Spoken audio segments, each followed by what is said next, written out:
I'm so lonesome I could cry. Everybody hurts. I can't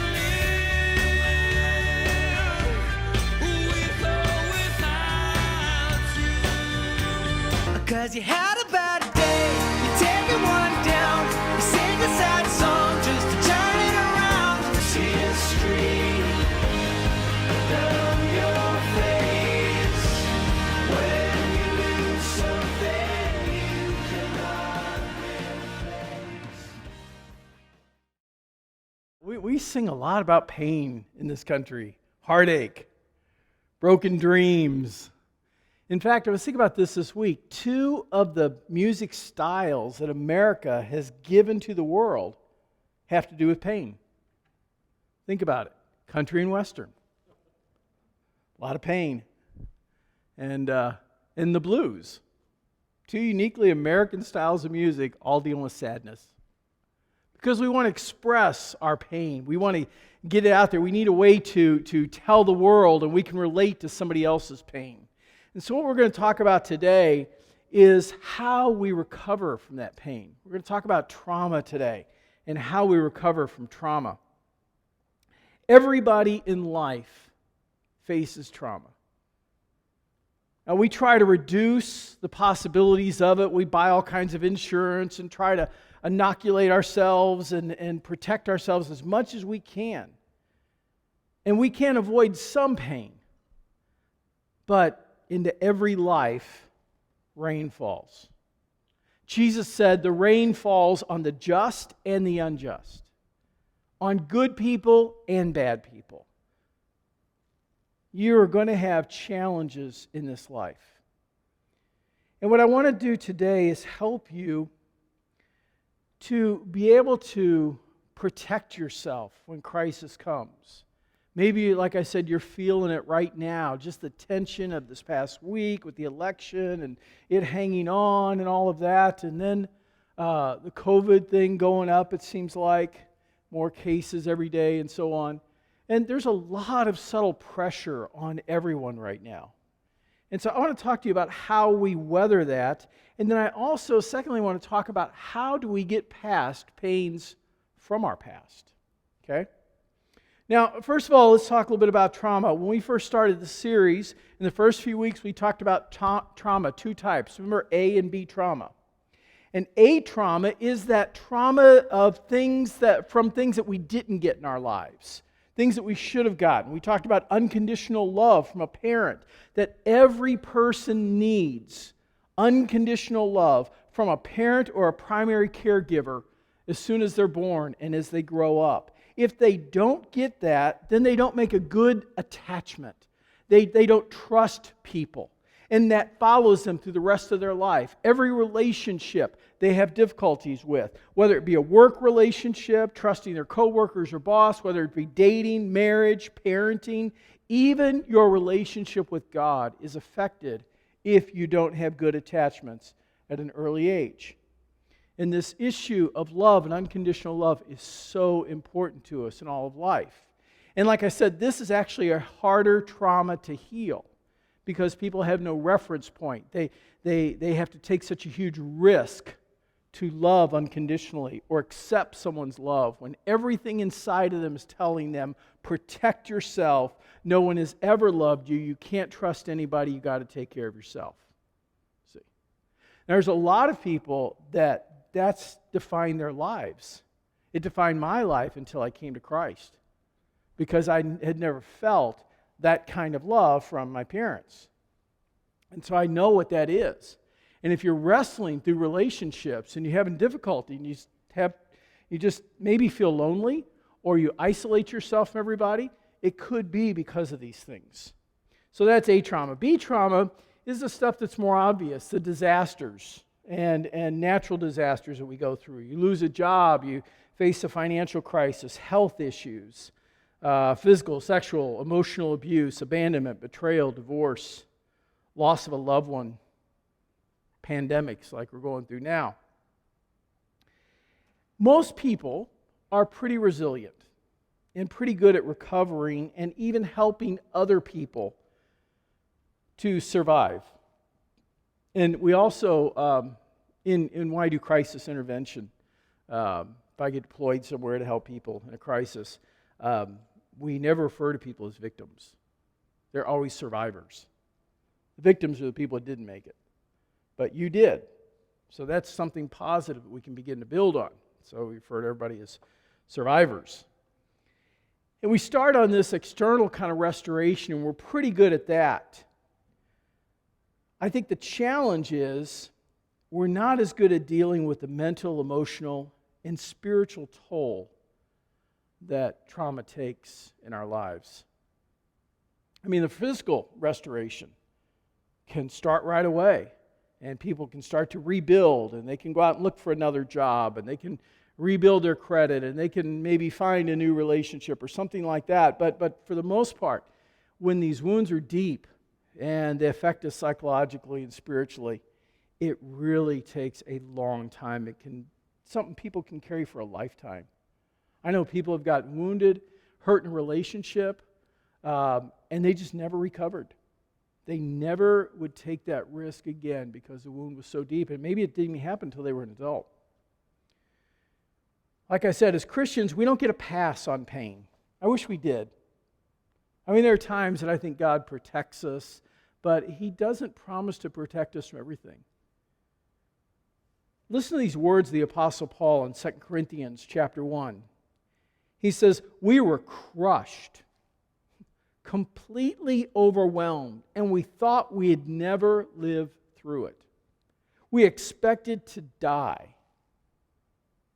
Now, that's not very positive.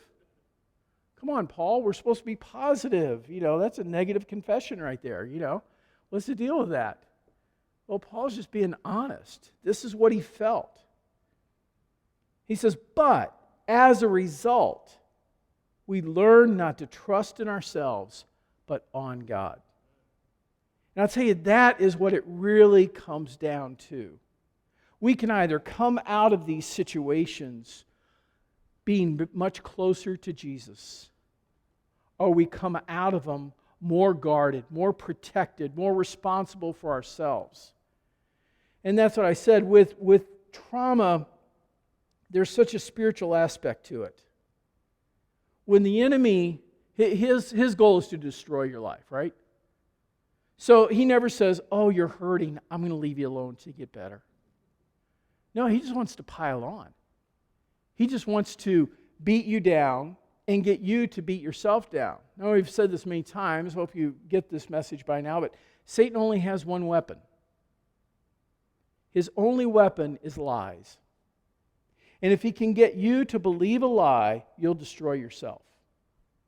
See, that's all he has to do. If he can get you to believe a lie is the truth, he can manipulate you.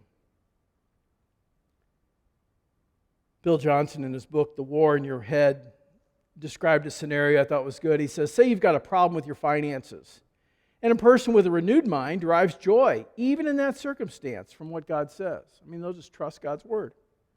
God is not a liar, and He will keep His word. But a little voice called worry steals in and reasons with you and saying, years ago you disobeyed the Lord financially, and now you're reaping what you sowed. There's always a place that He wants to dig in and twist truth. That's what He did in the garden at the very beginning, and that's what He does today. Here are two primary lies when you're going through trauma, or if you've been a victim of trauma in your life, which most of us have. These are the two lies that Satan wants you to believe. And if he gets you to believe these lies, he will keep you in a place where you can't grow in your life. You can't really feel joy and peace because you're always on edge. And it's these two lies. Number one, God was not with you in your crisis. And number two, God is not with you now. The lie goes something like this. If God really loved you and He was with you, He would have stopped you from going through the pain you went through.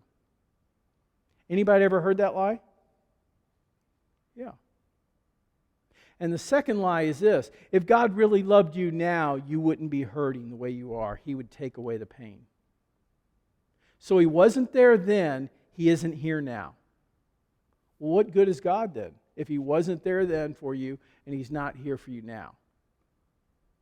And when you're hurting and vulnerable, if He can get you to believe that lie, He has you right where He wants you. A path to destruction. Because the only way we get healed, the only way we move forward is with God. So if the source of our help is the source of our pain, you see how manipulative that is and how dangerous that is? So we cannot let those thoughts linger in our heads. We cannot cause them to create what we call neural pathways, because that's what happens. We've been talking about neural pathways, and these are pathways that we have a thought over and over and over again. It creates a track. And so whenever we think about something, our brain runs down the track that it's always run down. And if you've told yourself for years and the enemy's whispered to you, well, God, I'm supposed to respect Him and I should go to church and worship Him because I don't want to be on His bad side, but He really seems kind of distant and He wasn't there when I really needed Him and I really don't feel Him now. So therefore, this just gets a cycle and we start believing this. And it starts to form this pathway in our brain. So whenever we think about God, it's not a pleasant thought. It doesn't bring us peace and joy. We have nothing really to be grateful for because God was maybe there in the little times, but in the big times we couldn't depend on Him. And again, this is the lie that the enemy uses. Now think about the person that wasn't loved unconditionally as a child growing up. Think about the lie that's been woven into that person's thinking. How could they ever accept God is a God who loves us unconditionally when they've never experienced it from another human? And this is the dilemma of a lot of people that live in brokenness. And they love the idea of a God that's like that, but they just can't take the risk. So how do we change these neural pathways? How do we change these views, this wrong belief, this lie that we've believed, and we've not just believed it, but we've actually created it as truth in our head to a certain degree? The only way to stop a neural pathway and to stop our brain from going that way is not to avoid it, because that's almost impossible. That's what your brain's always going to do. That's what it's telling you. This is what we believe about this. The only way to do it is to create a new neural pathway, to create a new way of thinking, and begin going down that road. This is why Jesus said in John 14, you'll know the truth, and the truth will set you free. And at first, it's an incredible battle. Have you ever tried to do something new or learn a new truth in your head? And you feel like you have this fight going on because the old way is just so common and it's just so natural. And what you're doing is truth and it's right, but it feels unnatural because it's not the way you normally have responded. And it feels awkward and you almost feel like that you're not being honest.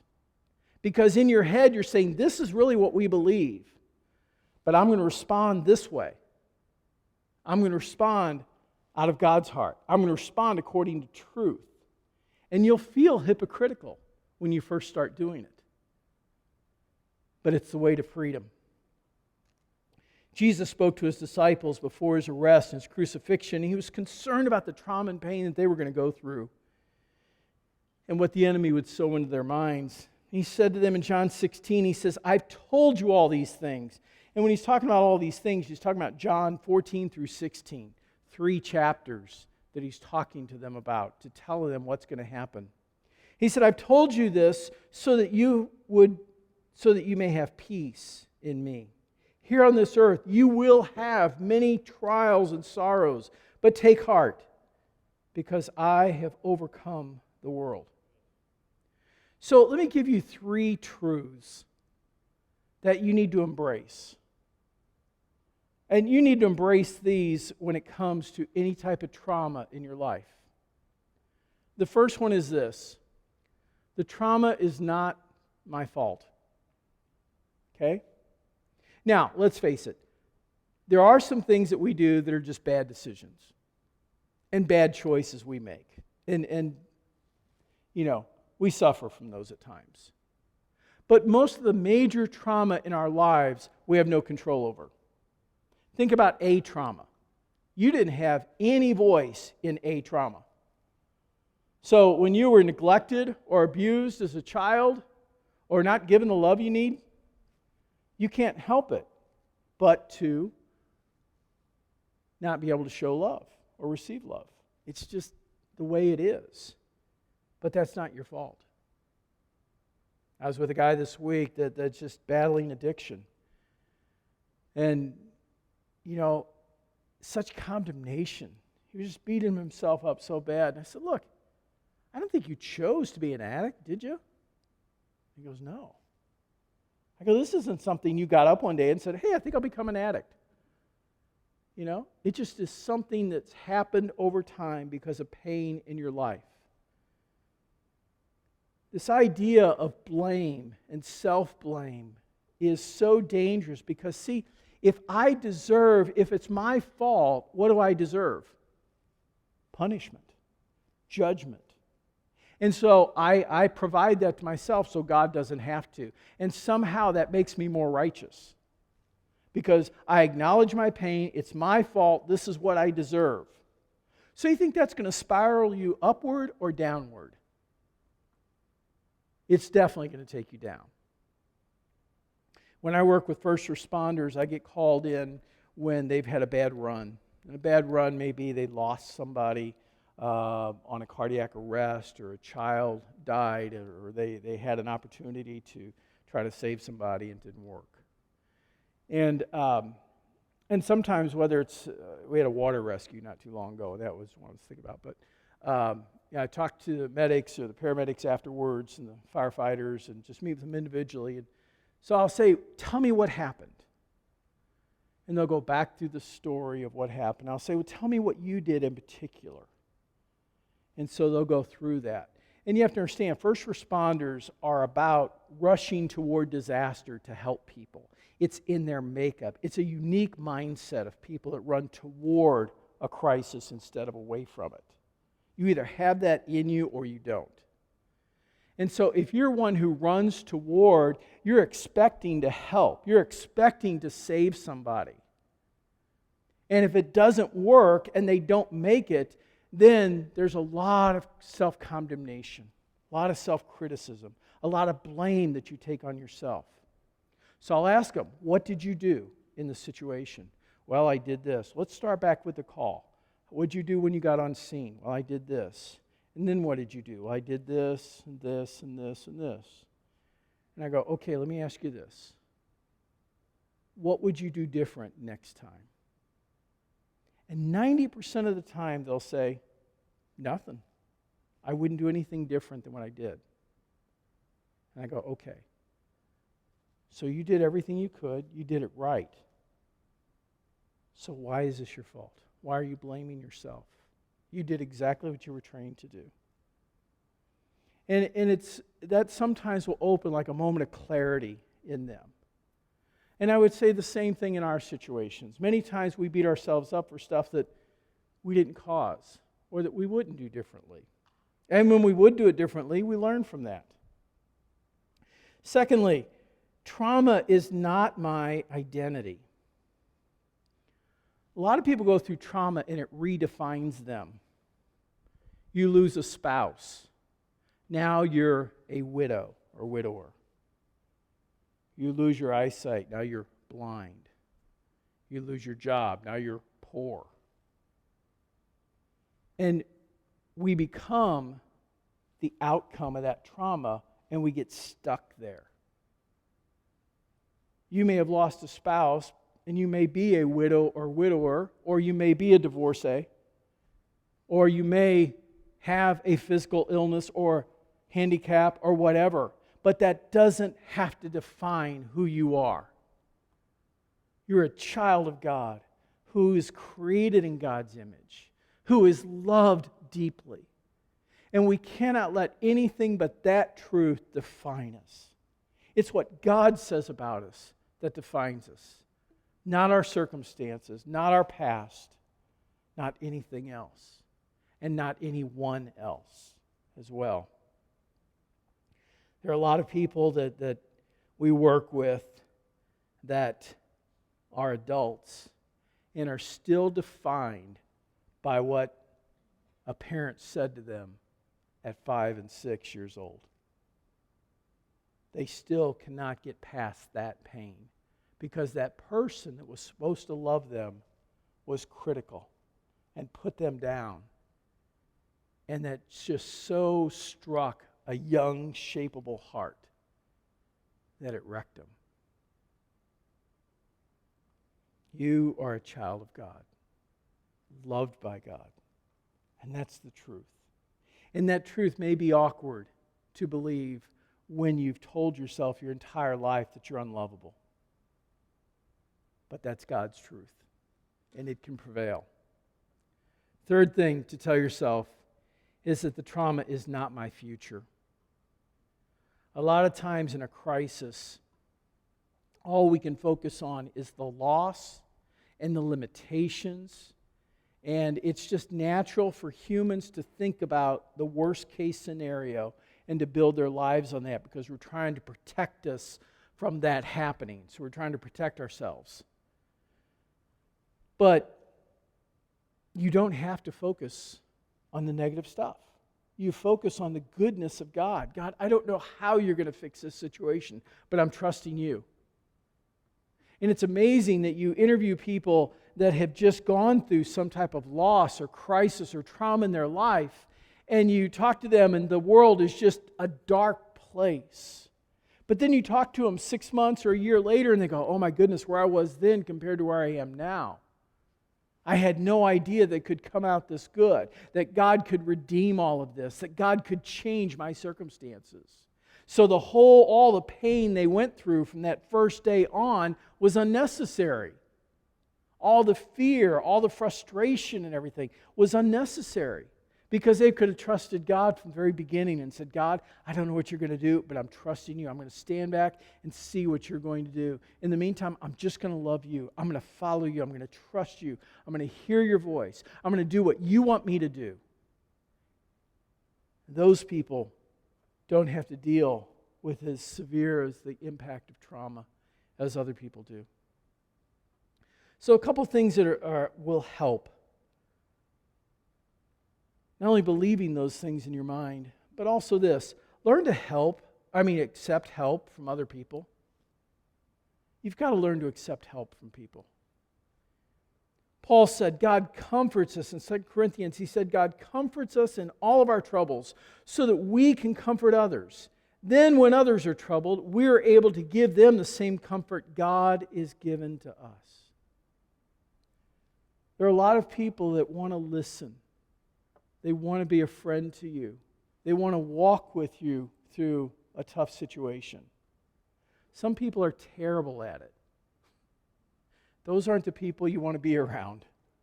You know, those people are all saying, well, you should get even with them. You know? Well, I just wouldn't talk to him anymore. Well, I'd go give that boss a piece of your mind. None of that helps. None of that's redemptive. It's not what God would want. So if somebody's giving you bad counsel, just say, thanks, and then find somebody that's going to speak for God. And not only does Paul said that we can comfort others, but that or that we get comforted, but we're able to comfort other people too. We need to be the kind of people that give comfort to those in pain. We're not telling you to take their pain on. We're just saying help them. Paul says this in Galatians 2. He says, by helping carry each other's troubles and burdens, you are obeying the law of Christ. Now think about that. There's not many laws in the New Testament. But one of the laws of Christ, Paul says, this is a rule that we are to obey. He says, help carry each other's troubles and burdens. And you'll be obeying Jesus.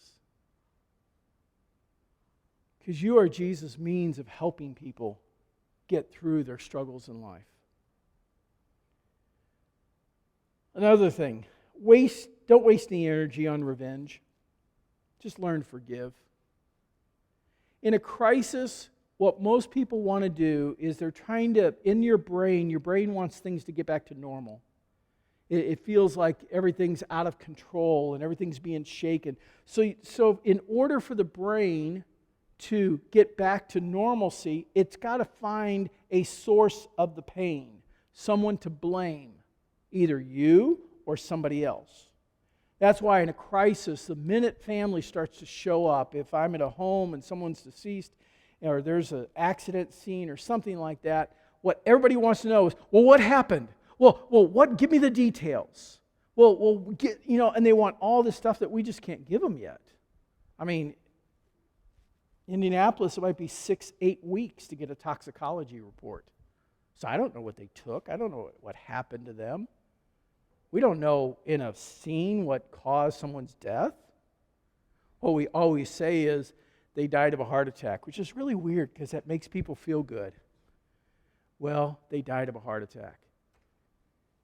Little secret, everybody dies of cardiac arrest. Your heart stops.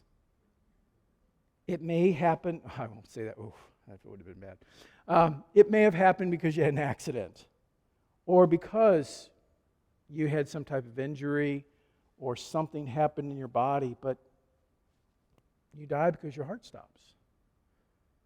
So people, they'll say, what happened? I go, well, their heart stopped. Oh, okay. And if that helps people, great. That's the truth. That's the truth that I can tell them. And it's like it helps them to be able to kind of grasp the situation a little bit more. It's like, oh, well, we couldn't have stopped that from happening.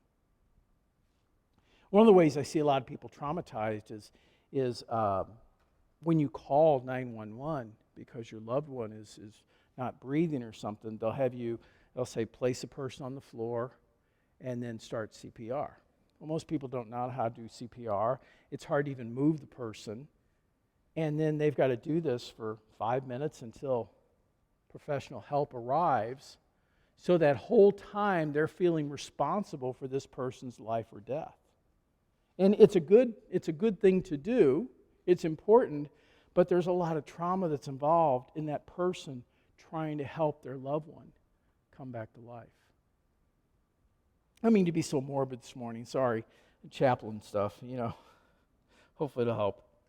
But here's my point in this. When we look for someone or someone to blame or some situation to blame, it doesn't help us even if we get all the answers. It doesn't make life go back to normal. And having revenge and unforgiveness build up in us doesn't help either. Romans 12:19 in the Message Bible, God says, don't insist on getting even. That's not for you to do. I'll do the judging. I'll take care of it. We leave that to God. And finally, we have to trust God to be able to recover. We just have to. Job went through so much suffering in his life, but I love this passage from Job chapter 11. We'll put up on screen. It says, give your whole heart to God and hold out your hands to Him to help. Then you will lift up your face without shame. You will stand firm without fear. Then all your troubles will fade from your memory like water under a bridge. Your life will be brighter than sunshine at noon, and life's darkness will shine like the dawn. You will live secure and full of hope. God will protect you and give you rest. You won't be afraid of your enemies. In fact, many people ask you for help. That is an amazing statement. Knowing what Job went through and the suffering that he experienced. And this is God's promise to us. But here's the catch. If you are stuck in your head believing the two lies I mentioned earlier, God wasn't with you in your pain then when it was caused. And if you believe that, or the lie that He's not with you now, all of this will just be flowery language. That's good for posters and coasters, but nothing that's really going to help you recover. So, how do we heal from trauma? We've been embracing more lately, and Tiana's really been taking the lead in this. It's embracing a therapy called Emmanuel Prayer. And in Emmanuel Prayer, God does two things. He takes you back to those places many times that maybe you're aware of, maybe you weren't even aware of, where A trauma or maybe B trauma happened in your life. And He gives you a new perspective on it by showing you His presence. And then He also heals the pain that you're going through right now. I believe that this type of therapy will help you overcome past trauma in your life and the pain that may be affecting your life that you're not even aware of right now. Struggle in relationships, struggle with trusting people, even your spouse. Probably there's some trauma there that God wants to heal. We can lead you in this process to find healing and help you be able to move forward. I've watched God heal people from trauma, and even in my own life, from trauma as a child, and be able to walk in freedom. And believe me, it's a completely different life and a completely different perspective on life. We're training a group of people right now to be able to lead more and more people through this type of healing process, because I believe that this is not only a means of helping people in the church, but I think there are people outside the doors of the church that are hurting and are broken and desperately need to experience God's love. And I believe that they can encounter God's love in such a way that it doesn't have to be weird and mystical, and we're not talking about, sitting around chanting or exploring your deepest secrets or anything like that. This is just a type of prayer where God leads us, where God does the work. He does the healing. We're just a coach to stand on the side and help. So I want to encourage you. Now, Tana's in school 4 days this week, right? So she's not going to be available this week. Tana's getting more and more training in these areas, and I appreciate that. But I want to encourage you that if you would like to be either part of a team to help others, or this is something that in your life you say, boy, I could use that. I needed it. And I still find God healing things in me from my past. And every time He does, I get freer and more joy in my life, more peace, more trust in God, more intimacy with Him. More His Word comes alive. More worship is meaningful. The more I just intimately know my Father. And if that's something that you want to experience, I encourage you, just put on your contact card, I'd like to have prayer. Sign me up for Emmanuel Prayer. Emmanuel just is our word that says God is with us. And that's whole emphasis. God is with us as we pray. God is with us in those moments. And to be in a situation where there's somebody safe to be with, that's not judging you, it's just allowing you to connect with God. I think it's such a powerful thing. And I think a large part of the church needs it. And we just haven't had something like this available in the past. And I'm so happy we do now. So today, here's what I do know also. Today you can start to create a new neural pathway. You can believe the truth about your situation. And so I want you to do this with me. Ryan, why don't you come on up and start playing? And as we close here today, what I want to do is I just want you to think about maybe some situations in your life. And ask God, God, where have I believed maybe some lies? What things in my past are affecting me today?